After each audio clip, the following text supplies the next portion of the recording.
लेकिन जनाबे मुहम्मदुर रसूलुल्लाह सल्लल्लाहु अलैहि वसल्लम ने उनके दिलों को साफ किया, उनके मुआशरे को पाक किया, उन्हें दुनियावी लज्जतों से हटाकर, उन्हें दुनियावी मज़ों से हटाकर उखरवी लज्जतों को मसाता किया।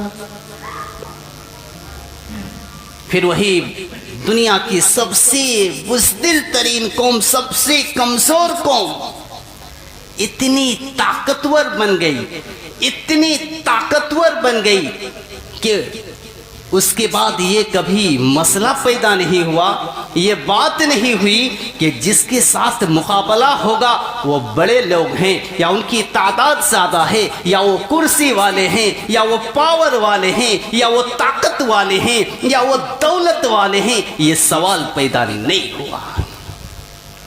इसी तरह जनाबे मुहम्मदुर रसूलुल्लाह सल्लल्लाहु अलैहि वसल्लम की ज़िंदगी मुबारक के अंदर भी एक ऐसा दौर आया, ऐसा वक्त आया कि जनाबे मुहम्मदुर रसूलुल्लाह सल्लल्लाहु अलैहि वसल्लम के बाप दादा पर जिस तरह मक्का में हमला हुआ था, उसी तरह आप सल्लल्लाहु अलैहि वसल्लम के ऊपर मदीना तैयबा में हमला हुआ। उस वक्त दुश्मन हाथी लेकर आया था, उस वक्त दुश्मन पूरी तैयारी के साथ आया था। और उस वक्त मदीना तैयबा की कुल आबादी 5-6 हज़ार आदमियों में मुश्तमिल थी। पूरे मदीना के अंदर कितने थे? 5-6 हज़ार आदमी थे। उनमें औरतें भी थी, उनमें बच्चे भी थे, जवान भी थे, बूढ़े भी थे, गैर मुस्लिम भी थे, सबको मिलाकर 5-6 हज़ार। और हमला करने वाले कितने? 24,000 का लश्कर लेकर आए थे, 24,000। और पूरे मदीना के अंदर कितने लोग हैं? 6,000। ये कौन सी ताकत थी? ईमान था, वह ईमान का जज्बा था, उन्हें अल्लाह रब्बुल आलमीन पर भरोसा था, नबी करीम सल्लल्लाहु अलैहि वसल्लम की बातों पर वो अमल करते थे। 24,000 का लश्कर लेकर आए थे, वो भी पूरी तैयारी के साथ, घोड़े के साथ, हाथी के साथ, पूरे सामान के साथ आए थे। और मुसलमान ही नहीं, पूरे मदीना के अंदर 5-6 हज़ार। जब अल्लाह के नबी सल्लल्लाहु अलैहि वसल्लम अपने साथियों को देखते हैं तो क्या देखते हैं? अपने साथियों की तरफ निगाह डालते हैं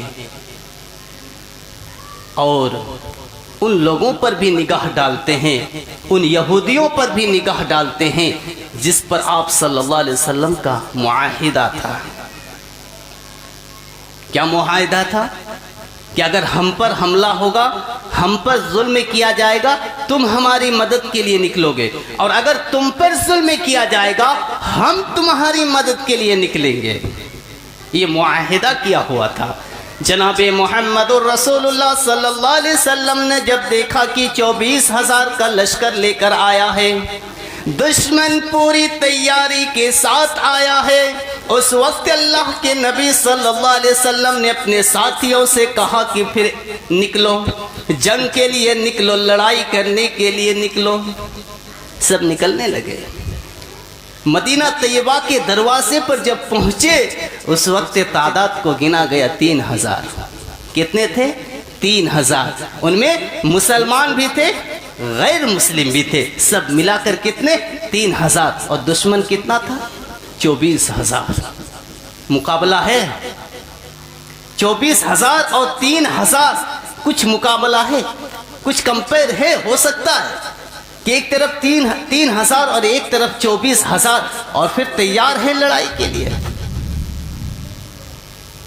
और मुसलमानों के पास अल्लाह अकबर, वो कौन सा जज्बा था, कौन सी ताकत थी जो आज हमारे अंदर नहीं है। 3,000 के पास, किसी के पास तीर है तो कमान नहीं चलाने के लिए, किसी के पास तीर और कमान है तो बचने के लिए ढाल नहीं, किसी के पास तलवार है तो बचने के लिए ढाल नहीं। लेकिन जनाबे मोहम्मद रसूलुल्लाह सल्लल्लाहु अलैहि वसल्लम ने कहा कि दुश्मन के मुकाबले के लिए निकलो।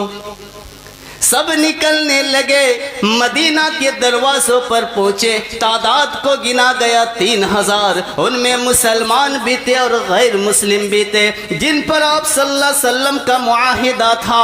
और उधर दुश्मन 24,000 का लश्कर लेकर आए थे। लेकिन जनाब मोहम्मद रसूलुल्लाह सल्लल्लाहु अलैहि वसल्लम जब देखते हैं तो क्या देखते हैं कि गैर मुस्लिम खिसक रहे हैं, यहूदी भाग रहे हैं, जो नबी करीम सल्लल्लाहु अलैहि वसल्लम का साथ देने के लिए आए थे। जब उन्होंने सुना कि 24,000 का लश्कर आया है तो फिर उन्होंने कहा कि नहीं, हम नहीं मारे जाएंगे, हम मुसलमानों का साथ नहीं दे सकते। यहूदी वही इजराइल जो आज फिलिस्तीन के अंदर जुल्म के ऊपर जुल्म कर रहा है, जुल्म के ऊपर जुल्म कर रहा है, वही यहूदी। जनाबे मोहम्मद रसूलुल्लाह सल्लल्लाहु अलैहि वसल्लम ने देखा कि गैर मुस्लिम यहूदी भाग रहे हैं, खिसक रहे हैं। और यहूदियों ने ये भी कहा कि हम उनसे क्यों दुश्मनी इख्तियार कर लें, हम उनसे दुश्मनी क्यों ले लें, हम क्यों मारे जाएं। और उन्होंने ये भी कहा कि आज मुसलमानों को दुनिया की कोई ताकत इन काफिरों से नहीं बचा सकती। 1300 और बाज रिवायत में आता है कि 1200, बाज रिवायत में आता है कि 1300 भाग के लिए। 3000 थे, 3000 में कितने भाग गए? 12 या 1300 भाग गए। कितने बचे? 1700। और उधर कितने हैं? 24,000। 24,000 और इधर 1700। मुकाबला फिर भी नहीं है। वो भरोसा था अल्लाह रब्बुल आलमीन पर। वो ये दुनियावी चीज़ों पर एतबार और उनसे मोहब्बत नहीं करते थे, उन्हें अल्लाह रब्बुल आलमीन से मोहब्बत थी। जब अल्लाह के नबी सल्लल्लाहु अलैहि वसल्लम ये मामला देखते हैं, ये हालत देखते हैं, उस वक्त अल्लाह के नबी सल्लल्लाहु अलैहि वसल्लम अपने साथियों से कहते हैं, ओ मेरे साथियों बैठ जाओ। सारे सहाबा बैठ गए, जितने सहाबा थे सब बैठ गए। आपने क्या कहा? देखिए हुक्मरान कैसा होना चाहिए, पावर कैसा होना चाहिए, वो देखिए। कहो मेरे साथियों, तुम में से भी जो पलटना चाहे पलट जाए, मेरी तरफ से इजाजत है। जो जाना चाहे चले जाए, मेरी तरफ से इजाजत है। और आज अगर वो कह दे कि तुम्हें ये काम करना है और अगर नहीं करते तो वो तुम पर जुल्म करते हैं। लेकिन अल्लाह के नबी वो रहमते कायनात थे। अल्लाह रब्बुल आलमीन कुरान पाक के अंदर उस नबी के बारे में कह रहा है, वमा अरसलनाका इल्ला रहमतल लिल आलमीन। कहा कि जो भी जाना चाहता है चला जाए, मेरी तरफ से कोई रुकावट नहीं है, वो जा सकता है। क्यों? क्योंकि जनाबे मोहम्मद रसूलुल्लाह सल्लल्लाहु अलैहि वसल्लम बहादुरों का बहादुर थे, दिलेरों का दिलेर थे। कायनात ने, चश्मे फलक ने इतना बहादुर आदमी नहीं देखा जितने बहादुर मेरे अल्लाह ने मेरे नबी जनाबे मोहम्मद रसूलुल्लाह सल्लल्लाहु अलैहि वसल्लम को बहादुर बनाया था। क्या बहादुरी थी? उस नबी की जुबान से पूरी जिंदगी के अंदर कभी बुज़दिली की बात नहीं निकली, कभी मुनाफिकत का कलमा नहीं कहा, कभी जुबान से ये नहीं कहा कि तुम्हारा खुदा भी और हमारा खुदा एक है। बल्कि अल्लाह के नबी सल्लल्लाहु अलैहि वसल्लम ने कहा, नहीं नहीं, अल्लाह के नबी सल्लल्लाहु अलैहि वसल्लम ने कहा कि मैं किसी के सामने झुक नहीं सकता हूँ। अगर झुकूंगा तो सिर्फ एक अल्लाह रब्बुल आलमीन के सामने झुकूंगा। और आज देखते हैं चंदे नोटों के खातिर किसी के ऊपर जाकर माला बना देते हैं, पहनाते हैं ना। कोई भी हो, किसी के भी सामने जाकर किसी फोटो के सामने झुक जाते हैं। पूरी जिंदगी के अंदर कभी मुनाफिकत वाली बात जुबान से नहीं निकली, कभी बुज़दिली बात नहीं निकली कि ठीक है तुम सही हो, नहीं गलत हो तो गलत हो, चाहे दुनिया कुछ भी कह ले, अगर कोई गलती कर रहा है तो वो गलत है, चाहे वो कोई भी रहे, पावर हो, चेयर हो, कुर्सी हो, ताकत हो, कुछ भी हो, अगर गलत है तो वो गलत है। अगर गैरों के सामने वो झुकता है तो वो गलत है। क्यों कहता हूं? और आज हमारी हालत ये है कि चंद नोटों के खातिर, और खास करके बिजनेस और कारोबार करने वाले तो बहुत कुछ कह देते हैं। अरे तुम्हारी वजह से तो मेरा घर चलता है।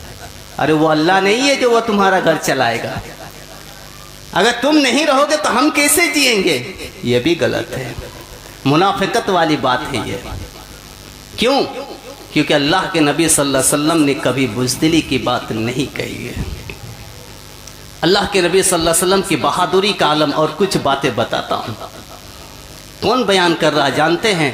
अब्बास रज़ी अल्लाह तआला अन्हु। अब्बास कौन है? नबी के चचा हैं, नबी के भाई भी हैं और नबी के दोस्त भी हैं। रिश्ता तीन रिश्ता है। वो बयान करते हैं अपने नबी के बारे में कि जनाबे मोहम्मद रसूलुल्लाह सल्लल्लाहु अलैहि वसल्लम की बहादुरी का आलम ये था कि जब जंग जोर से चलती, जंग के शोले भड़क रहे होते, दुश्मन आपकी तपिश को बर्दाश्त ना करते हुए पीछे पलट जाते और हम देखते कि जनाबे मोहम्मदुर रसूलुल्लाह सल्लल्लाहु अलैहि वसल्लम आगे की तरफ बढ़ रहे हैं। इतना बहादुर थे, इतने दिलेर थे, इतने मजबूत थे, इतने आज़ादार, अल्लाह रब्बुल आलमीन पर उन्हें भरोसा था कि जब वो तलवार उठा लेते थे, दुश्मन आपकी तपिश को बर्दाश्त ना करते हुए भाग जाते थे। आज उस उम्मत के मुसलमान हैं, आज उस नबी के मानने वाले हैं हम मुसलमान। तलवार की बात नहीं कर रहा हूं, हम वक्त की कुर्बानी नहीं दे पा रहे हैं, वक्त की कुर्बानी नहीं दे पा रहे हैं, नहीं कर पा रहे। इतनी बड़ी बात, कितना अफसोस के साथ कहना पड़ता है कि वो नबी जिसने पूरी जिंदगी के अंदर कितनी मारे खाई है, इस उम्मत के खातिर, इन मुसलमानों के खातिर, आज वही कौम बुज़दिल बन चुकी है कि अगर गलत हो लेकिन गलत नहीं कह सकती ये बुज़दिल कौम। जनाबे मोहम्मदुर रसूलुल्लाह सल्लल्लाहु अलैहि वसल्लम एक जंग के अंदर मौजूद थे। हदीस के अल्फाज हैं मुसलमानों कि दुश्मन घाट लगा के बैठा हुआ था, पत्थरों की ओट पर, पहाड़ की ओट पर दुश्मन ताक लगा के बैठा हुआ और मुसलमान बेख्याली के आलम में आगे बढ़ते गए, आगे बढ़ते गए। मुसलमानों को पता ही नहीं है कि दुश्मन ने पीछे घाट लगाकर बैठा हुआ है। नबी करीम सल्लल्लाहु अलैहि वसल्लम भी मौजूद हैं, लेकिन पता नहीं कि दुश्मन घाट लगा के बैठी हुई है। आज कहता हूँ मुसलमानों, ईमान हो तो बड़े बड़े मसले हल हो जाते हैं। ईमान हो तो बड़ी बड़ी ताकत को झुका सकते हो। ईमान हो बड़ी बड़ी कुर्सी को हिला सकते हो। ईमान हो बड़ी बड़ी हस्तियों को झुका सकते हो। शर्त है ईमान होना चाहिए। ईमान नहीं तो बुज़दिल की जिंदगी जियोगे, चूटी की मौत मर जाओगे। अगर ईमान हो तो बड़े बड़े मसले हल हो जाते हैं। ये मैं क्यों कह रहा हूं? क्योंकि अल्लाह के नबी सल्लल्लाहु अलैहि वसल्लम अकेले लड़ाई कर रहे हैं, दुश्मन मौजूद है। जनाबे मोहम्मद रसूलुल्लाह सल्लल्लाहु अलैहि वसल्लम ने उस वक्त कहा, साथियों तुमने क्या समझा कि मैं पीछे भाग जाऊंगा, मैं पुश्ते दिखा दूंगा? नहीं नहीं मुसलमानों, नहीं नहीं साथियों, दुनिया देखेगी कि जनाबे मोहम्मदुर रसूलुल्लाह सल्लल्लाहु अलैहि वसल्लम अकेले दुश्मनों का मुकाबला कर रहा है। दुनिया देखेगी कि अकेले जनाबे मोहम्मदुर रसूलुल्लाह सल्लल्लाहु अलैहि वसल्लम दुश्मनों से लड़ रहा है। फिर उस वक्त कौम तैयार हो चुकी थी। फिर उस वक्त एक साथी उठकर कहता है, या रसूल अल्लाह, हम मूसा की कौम नहीं जो आपसे कहेंगे आप लड़िए, आपका खुदा लड़े हम पीछे बैठे हुए हैं। या रसूल अल्लाह आप हुक्म दीजिए, आप कह दीजिए, हम तो वो हैं कि आपका इरशाद हो कि पहाड़ के चोटी से छलांग लगा दो। या रसूल अल्लाह हम पहाड़ की चोटी से छलांग लगा देंगे, ये सवाल नहीं करेंगे कि आपने हुक्म क्यों दिया। या रसूल अल्लाह आप हुक्म दीजिए, आप कह दीजिए कि समंदर के सीने को चीर दो। या रसूल अल्लाह हम समंदर के सीने को चीर देंगे, ये सवाल नहीं करेंगे कि आपने हुक्म क्यों दिया। आज माशरे की हालत क्या है? वही कुरान, वही हदीस, हर जगह यही सब बयान किया जा रहा है। कहाँ है वो मुसलमान, कहाँ है वो ईमान, कहाँ है वो ईमानी जज्बा? उस वक्त अल्लाह के नबी सल्लल्लाहु अलैहि वसल्लम ने अपने साथियों से कहा, साथियों तो फिर उठ जाओ और याद रखना, दुश्मन अपनी ताकत के बलबूते पर आया है, अपनी कुव्वत के बलबूते पर आया है, अपनी तादाद के बलबूते पर आया है। और जनाबे मुहम्मदुर रसूलुल्लाह सल्लल्लाहु अलैहि वसल्लम अल्लाह की जात पर भरोसा करके आया है। आज ऐसी बात होती है, आज इस तरह की बात होती है कि अल्लाह पर भरोसा है हमें। क्यों? वजह क्या है? अब वजह सुनिए। इसलिए कि हर वो गुनाह जिससे अल्लाह रब्बुल आलमीन ने हमें मना किया है, हर वो गुनाह जिससे जनाबे मुहम्मदुर रसूलुल्लाह सल्लल्लाहु अलैहि वसल्लम ने हमें रोका है, हमने आज उन गुनाहों को अपनी जिंदगी का एक जुज़्व बना लिया है, अपनी जिंदगी का एक हिस्सा बना लिया है। इसीलिए अल्लाह रब्बुल आलमीन कुरान पाक के अंदर इरशाद फरमाता है, वमा अरसलनाका इल्ला रहमतल लिल आलमीन। ओ मेरे प्यारे हबीब जनाबे मुहम्मदुर रसूलुल्लाह सल्लल्लाहु अलैहि वसल्लम, मैंने तुझे कायनात में रहमत बनाकर भेजा है। कायनात की रहमत क्या थी? उन्होंने लोगों के दिलों को साफ किया, लोगों की रूहों को साफ किया, लोगों के जिस्मों को पाक किया और इनकलाब ऐसा पैदा किया, ईमानी जज्बा इस तरह पैदा किया कि एक इंसान गुनाहों के अंदर डूबा हुआ, गुनाहों के अंदर गर के, गुनाहों में लथपथ। आप लोग सोच रहे हैं कि हमने इतना गुनाह किया है, माफी अल्लाह रब्बुल आलमीन देगा? यही सोचकर आज आप दिन से भटके हुए हैं कि अभी तक हमने बुराई ही बुराई की है। तो इसलिए मैं ये वाकया आपके सामने बयान करना चाहता हूँ कि अल्लाह रब्बुल आलमीन को आपकी बुराई नहीं दिखेगी जब आप दीन का काम करना शुरू कर देंगे, अल्लाह की इबादत करना शुरू कर देंगे। एक इंसान गुनाहों के अंदर डूबा हुआ, गुनाहों का मतलब क्या होता है? चोरी, डकैती, जुआ, शराब, बदकारी, ज़िनाकारी, दुनिया के अंदर जितने बुराई थे, जितने काम थे गलत काम, सब करके बैठा हुआ है।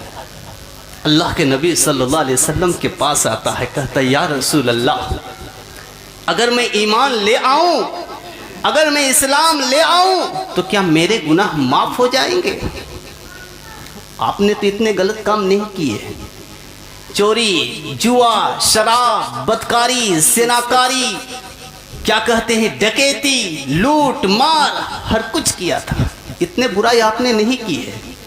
हो सकता है कोई शराब पीता है, कोई जुआ खेलता है, एक दो गुनाह आपके साथ है और वो सब कुछ करके बैठा हुआ है, सब कुछ।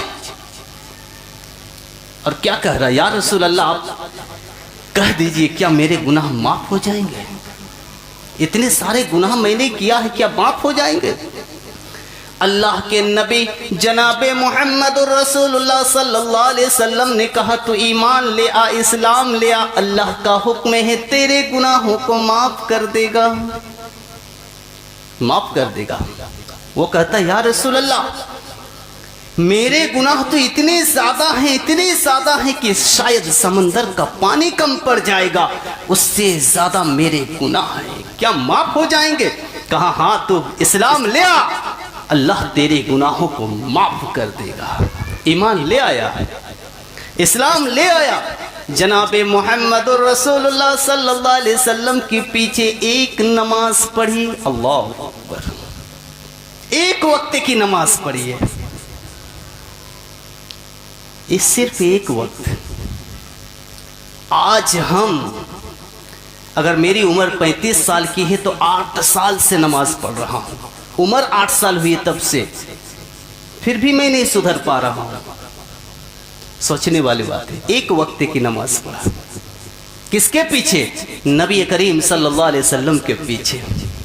आज हम हजारों नमाज पढ़ते हैं, कुरान भी पढ़ते हैं। कुरान के अंदर लिखा हुआ है वक़ीमुस्सलाता इन्नस्सलाता तन्हा अनिल फहशाई वल मुनकर, कि नमाज बेहयाई और बुराई से रोकती है। नमाज भी पढ़ते हैं, चुगली भी करते हैं, नमाज भी पढ़ते हैं, जुआ भी खेलते हैं, नमाज भी पढ़ते हैं, बदकारी भी करते हैं, नमाज भी पढ़ते हैं, गिबत भी करते हैं, नमाज भी पढ़ते हैं, दूसरों की प्रॉपर्टी पर हमला भी करते हैं, नमाज भी पढ़ते हैं, फिर गैरों पर जुल्म भी करते हैं। वजह क्या है? सबब क्या है? क्या कुरान की आयत गलत है? क्या कुरान की आयत गलत है? नहीं, हमारी नमाज गलत है। हमने उस नीयत से नमाज पढ़ी ही नहीं कि हम सिर्फ अल्लाह के लिए नमाज पढ़ रहे हैं, बल्कि हमने सिर्फ इसलिए नमाज पढ़ी कि मुआशरे के अंदर लोग ये ना कहे कि इंसान बेनमाजी है, इसके लिए हम नमाज पढ़ रहे हैं। अगर हम दिल से नमाज पढ़ते, अल्लाह रब्बुल आलमीन के लिए नमाज पढ़ते, तो फिर हम ना चोरी करते, ना जुआ खेलते, ना शराब पीते, ना दूसरों को परेशान करते, ना दूसरों पर जुल्म करते, कुछ नहीं करते। एक वक्त की नमाज पढ़ा। कहा या रसूल अल्लाह, क्या मेरे गुनाह माफ हो गए? कहा हाँ, तेरे गुनाह माफ हो गए। कहा या रसूल अल्लाह, मुझे तो गुनाहों की आदत से लगी हुई है। मैं तो अपनी पूरी जवानी बुराई और गलत काम करके गुजारा है। मुझे डर लगता है कि कहीं मुझसे कोई गलती ना हो जाए। अल्लाह के नबी ने कहा कोई बात नहीं, तू जा। कहा नहीं या रसूल अल्लाह, आप कुछ तो बताइए। आपने कहा तू सच्चे दिल से इस्लाम कबूल किया है? सच्चे ईमान के साथ तूने इस्लाम कबूल किया है? कहा हाँ या रसूल अल्लाह। कहा मोहब्बत से मेरे पीछे नमाज पढ़ी है? कहा हाँ या रसूल अल्लाह। कहा जाओ, फिर अल्लाह तुझे गुनाहों की तौफीक नहीं देगा। फिर वह शख्स से कहने लगा या रसूल अल्लाह, जब मैं दीन पर नहीं था, जब मैं गलत काम कर रहा था, उस वक्त तो कुछ ना कुछ करके अपनी जिंदगी को गुजार लेता था। अब मैं क्या करूं? कुछ काम तो दीजिए। आपने कहा पहले तो क्या करता था? कहा या रसूल अल्लाह, पहले मैं चोरी किया करता था, डाका मारा करता था। कहा फिर जाओ, फिर हमारे लिए डाका मार के आओ। आप भी सोच रहे होंगे कि नबी करीम सल्लल्लाहु अलैहि वसल्लम ने ऐसी बात क्यों कही। उसी तरह उसने कहा या रसूल अल्लाह, आप ये क्या कह रहे हैं? मैंने तो गलत काम छोड़ दिए, फिर आप कह रहे हैं कि मेरे लिए डाका मार किया, क्या सबब क्या है? आप ये बताइए। कहा मेरे साथी, मैं ये कह रहा हूं कि मक्का में हमारे मजलूम साथी ईमान की वजह से कैद हैं, उनको छुड़ा के लाओ, इस तरह का डाका मार के आओ। गया, मक्का में जाता है, रात को पता करता है कि मुसलमान कहां पर कैद है। पता लगा कि फलाने घर में कैद है। रात के दूसरे पहर में मुसलमानों को निकालने के लिए एक दीवार को छलांग लगा रहा है, नक़बे लगा रहा है। अचानक एक औरत घर से निकली। अल्लाह अकबर। अचानक एक औरत घर से निकली। उस औरत ने इस इंसान को अंधेरे में भी पहचान लिया कि ये तो वही है, ये तो मेरा आशिक है, ये तो वो इंसान है जिसके साथ मेरे ताल्लुकात थे। दौड़ती हुई आती है, वो औरत दौड़ती हुई आती है, ये इंसान पीछे हट जाता है। एक वक्त की नमाज पढ़, एक वक्त की, 5 वक्त भी नहीं पढ़ा, एक वक्त की पढ़ा। नबी के पीछे वो औरत कहती है इतने दिनों के बाद मिले हो और कहां भाग रहे हो? इतने तुम कहां थे? इतने दिन तुम कहां चले गए थे? अपनी पुरानी आशना औरत को देखता है और नबी का चेहरा सामने आ जाता है। वो औरत दौड़ती हुई आती है, ये पीछे भाग जाता है। वो औरत कहती है तुम कहाँ भाग कर जा रहे हो? वो इंसान कहता है बीवी अपने जिस्म को अलग कर ले, अपने जिस्म को दूर कर ले। अब इन हाथों ने जनाबे मुहम्मदुर रसूलुल्लाह सल्लल्लाहु अलैहि वसल्लम के हाथों को छू लिया है। इन निगाहों ने जनाबे मुहम्मदुर रसूलुल्लाह सल्लल्लाहु अलैहि वसल्लम के चेहरे को देख लिया है। अब ये बुराई की तरफ नहीं जा सकता, अब ये गलत काम करने की तरफ नहीं जा सकता।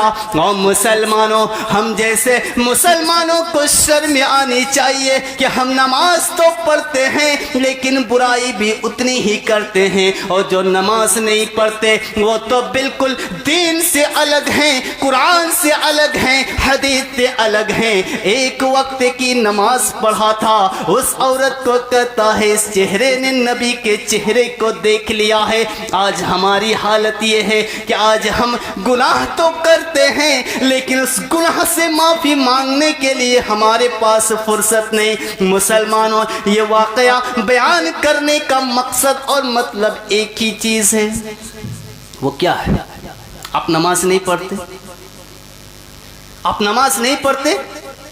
अगर आप आज से नमाज पढ़ना शुरू कर देंगे, दो चार आपको कहेगा अच्छा देखते हैं कितना दिन नमाज पढ़ता, आपका दिल छोटा हो गया, फिर आप नमाज ऐसा कर हम नहीं पढ़ेंगे। नहीं, दुनिया में ऐसे लोग हजारों हैं।